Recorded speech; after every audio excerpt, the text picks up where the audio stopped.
Acho que não dá pra gente falar de Terra Sonâmbula sem pensar um pouquinho nesse contexto, né, de Moçambique. É um país que vai passar pelo processo...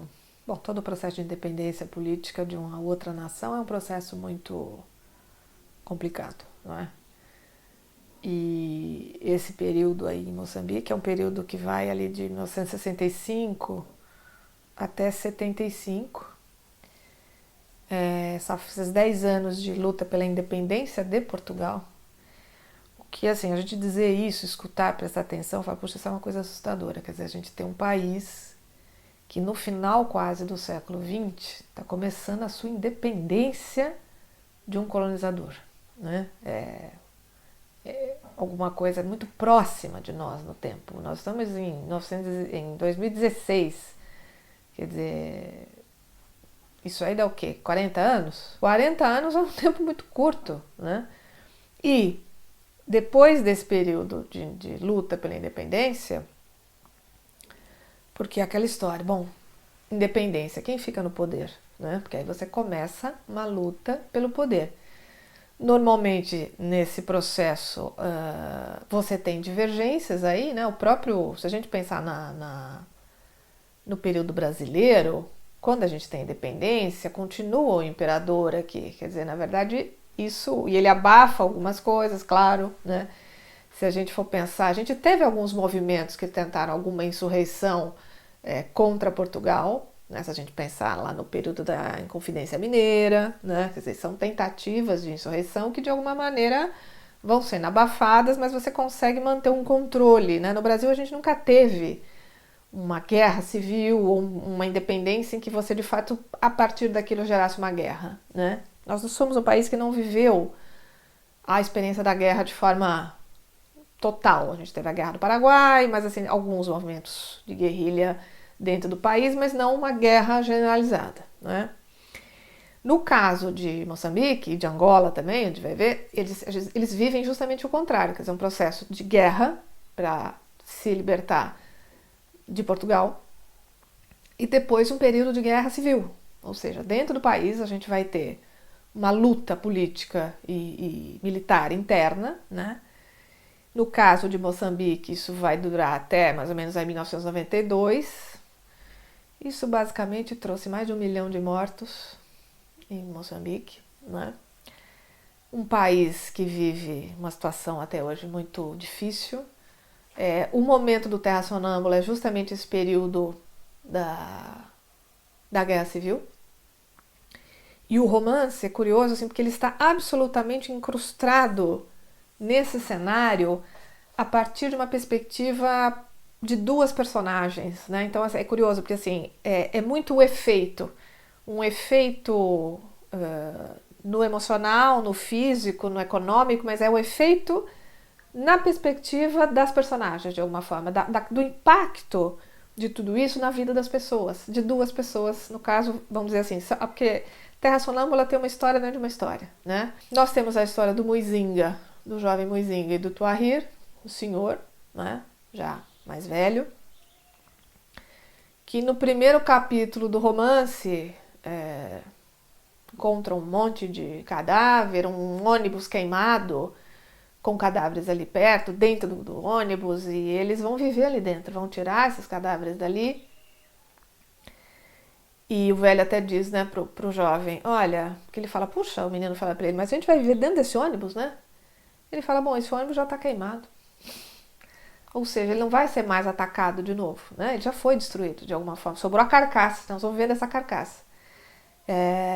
E aí, um dos cadáveres que está ali, né, envolvido com esse ônibus, é o Kindzu, né? Que parece que tem uns pertences ali desse Kindzu do lado dele, uma mala, enfim, e lá tem um diário. E as duas personagens vão ler esse diário, né, do Kindzu, e aí você então vai ter uma história dentro de uma história, né? Uma narrativa dupla aí, de alguma maneira, que, claro, totalmente cruzada uma coisa com a outra. O Kindzu vai ser essa personagem que vai viver por meio da escrita, né? Quer dizer, é curioso, porque ele já está morto na narrativa, mas ele está vivendo pela sua escrita, pela literatura, de alguma forma.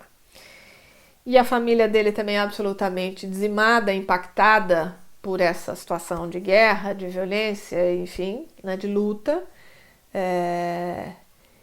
E aí, claro, por ser um romance contemporâneo, ele não vai trazer nenhum tipo de alento. Claro, acho que há alguma perspectiva, né, de olhar para o futuro de uma forma a acreditar que as coisas podem ser melhores, mas o fato é, dentro da narrativa, que a gente vai ver justamente esse impacto, essa violência de alguma maneira, não naquela violência explícita da bomba que está matando a pessoa naquele momento, mas talvez até a gente possa se perguntar, né?